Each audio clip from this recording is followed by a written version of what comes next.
कबूतर की तरह आंखें बंद कर सकते हैं क्योंकि ये आपकी बहन है, मैं नहीं। बेटा तुम ऐसा करो ना, कोई ऑनलाइन रेस्टोरेंट से अच्छे से खाना ऑर्डर कर दो।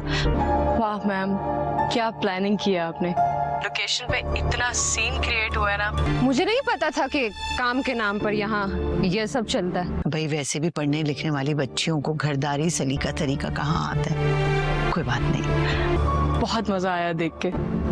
ये सब क्या बकवास कर रही हैं आप? सोच समझ कर बात करें। जीनिया की चालें हैं कि खत्म होने का नाम ही नहीं ले रही। वो न अब तो शांजे को सुकून से रहने दे रही हैं और न ही फरियाल को। शांजे अब जब एक दिन सेट पर मौजूद होगी तो जीनिया वहाँ पर काफी ज्यादा हंगामा करेगी। शांजे जिस लड़के के साथ शो कर रही होगी, जीनिया उस लड़के के घर वालों को अब शो पर बुला लेगी और वो लोग आकर शांजे की काफी ज्यादा इंसल्ट करेगी, जिसके बाद शहराम को भी काफी ज्यादा गुस्सा आ जाएगा। अब जीनिया के जासूस जो कि इसे हर बात बताती है, वो जब जीनिया को ये बात बताएगी तो इसकी खुशी का कोई ठिकाना ही नहीं होगा।